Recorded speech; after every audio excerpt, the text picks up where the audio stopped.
Erməni işğalçılarına qarşı mübarizə başlanan gündən Bərdə rayonunun vətənpərvər oğulları da könüllü şəkildə cəbhə bölgələrinə üst tuturdular. Könüllülərin əksəriyyəti vaxtilə Sovet ordusunda hərbi xidmət keçən şəxslər idi. Lakin könüllü şəkildə döyüşən oğulların içərisində 17-18 yaşlı gənclərə də rast gəlmək olardı. Onlardan biri də Qulam Əkbəroğlu Qədirov idi. Vətən fədaisi 1972-ci il noyabrın 25-də Bərdə rayonunun Yeni Daşkənd kəndində anadan olmuşdu. O, məktəbi bitirib ali təhsil almaq, ailəsinə, elinə yararlı bir insan olmaq istəyirdi. Lakin həmin vaxtlarda böyük qardaşı Rizvanın Qarabağın azadlığı uğrunda döyüşlərə qatılmasından sonra Qulam da döyüşəcəyinə qəti şəkildə qərar verir. Arzusu oydu ki, məsələn, oxuya, onu da müharibə qalxdı. Hərbi xidmətə çağırılandan sonrasında dedi ki, yox, mən də qardaşım rəxasını çək edirdi. Qulam Qədirov Ağdərə bölgəsində aparılan hərbi əməliyyatlarda yaxından iştirak edir. Qumbara atandan sərrast şəkildə istifadə bacarığına görə batalyonda xüsusi rəğbət və hörmət qazanır. Qorxu bilməz vətənoğlu dəfələrlə erməni quldurlarının mövqelərinə yaxınlaşaraq düşmənin çox sayda canlı qüvvəsini, hərbi və zirehli texnikasını məhv edir. 92-ci illərdən başlayıb bizim döyüş yollarımız. Qulam çox gözəl qrantamyotçik olub. Qulamın atdığı qrantamyot heç vaxt yayınmayıb. Yəni o atdığı elə bir qrantamyot atırdı ki, o mümkün deyildi ki, yayına. Çox əziyyətlər olub, Ağdərə zonasında olub. Vişqa var, Vişqa adlanan yerdən aşağıda bir yer var, orada tank vurubdu. Tankla çox güclü tanklar vurubdu Qulam. Həmən döyüşlərdə, Ağdərə zonasında gedən döyüşlərdə, Vişqa adlanan yerdə. Çox qeyrətli olan olub. Qulam Azərbaycandan ötəri, müstəqilliğimizdən ötəri çox əziyyət çəkən olan olub. O adam, o insan heç vaxt qorxu bilməyib. Heç vaxt qorxu söhbəti nə olduğunu bilməyib. Elə müharibə adı gedirik, birinci özünü tullayıb maşına. Ağdərə istiqamətində gedən, yəni o 92-ci ilin avqustundakı hücum əməliyyatı var idi. Ağdərə Kəlbədər əməliyyatı ki, qoşunlar birləşdi.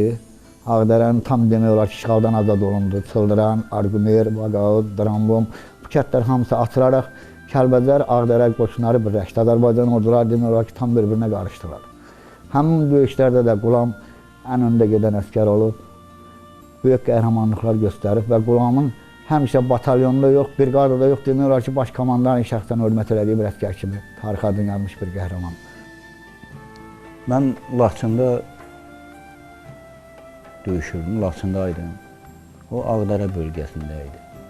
Siz inanın ki, bütün mən yəni Bərdəyə gələndə, Bərdədən Laçına uşaqlar gələndə Qulamın haqqında danışırdı, Qulamın döyüş yollarından danışırdılar, onların döyüş yoldaşlarından danışırdılar. Onların elə bir qrupu var idi ki, uşaqlar var idikləri ki, inanın ki, həqiqətən də qəhrəman uşaqlar idi. Mən onlarla fəxr edirdim. Orada biz Laçında uşaqlar yığılırdıq, söhbət edirdik ki, Ağdərədə belə bir uşaqlar var. Biz daha da onlardan üstün olmalıyıq. Yəni biz onlarla fəxr edirdik şəxsən. Mən bir qardaş kimi, yəni mən öz kiçik qardaşımla fəxr edirdim. 1993-cü ilin noyabrında Qulam Laçın bölgəsinə böyük qardaşı Rizvanın döyüşdüyü batalyona göndərilir. 93-ün axırı idi, rəhmətli Qulam gəldi bizim yanımıza. Yəni bizim batalyona gəldi gənə, 701 hərbçisiyə. Qardaşın xidmət elədiyi batalyonda xidmət elədi, qardaşın da əsgər oldu.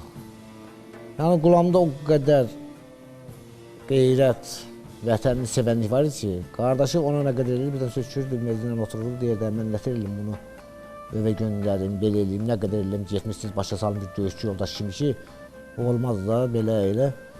Qulam deyir ki, yox, mümkün deyil. Neçə ki, bizim torpaqlar azad olunmuyor, mən qayıtmayacağım. Ya bu yolda öləcəm, ya vətənimizi azad eləməliyik. 1994-cü ilin yanvarında Rizvan ağır yaralanır və döyüş yoldaşlarının yardımı ilə hospitala çatdırılır. Qulam böyük qardaşının öldüyünü düşünüb, qəzəblə ermənilərin mövqelərinə zərbələr endirir. Lakin qorxu bilməz döyüşçü 1994-cü il yanvarın 19-da qəhrəmancasına şəhid olur. 1994-ün yanvar ayının 18-i onun qardaşı Rizvan yaralandı. Bunu Qulam bilmirdi. Nə də uşaqlar demədi ki, Qulam onsuz bilsə əgər elədi, düşmanın postuna girmək istədi girəcəkdi, qardaşının qanını almaq üzrə. Ona görə ki, o vətənini, qardaşını, xalqını sevən oğlu olduğuna görə ayın 19-u Qulam şəhid oldu. Yanvar ayının 19-u şəhid oldu, 20-si dəfn olundu. Yəni onun qardaşı onun 40-ına kimi onu bilmədi. Onu bildirmədilər. Ana ürəkdisi gözlü oğluna bildirmədi ki, mənim oğlum qardaşım şəhid oldu. Azərbaycanın ən uğurlu əməliyyatı Meydançay əməliyyatı olub. İkinci bir əməliyyat yoxdur ki, o əməliyyatla bərabər olsun. Ulan həmin əməliyyatda iştirak edib, qəhrəmanlıqlar göstərib və 93-4-cü ilin yanvar ayının 17-sində biz qardaşımızı artıq itirdiğimizi bilirik. 20 yanvar tarixində 21 yaşlı vətən fədaisini son mənzilə yola salmaq üçün bütün el-oba, döyüş yoldaşları, Qulamın adını eşidən yüzlərlə insan gəlmişdi. Şəhidi tanıyan hər bir kəs onunla bağlı ən xoş xatirələri dilə gətirib, Qulamın mərdliyini, vətənpərvərliyini onu tanımayanların diqqətinə çatdırırdılar. Azərbaycanın müstəqilliyi, suverenliyi uğrunda həyatını qurban verən bütün o insanlar ki var, onlar öz həyatlarını bu ölkənin yolunda canlarını qurban verir. Onların hamısının ruhun qarşısında baş əyirəm və Qulam da ən yüksək səviyyədə bir adlara layiq görülməyə layiq olan bir insan olub, bu döyüşçü olub. Hansısa bir sıxıntım olanda mən onun döyüşçü yoldaşlarını axtarıram.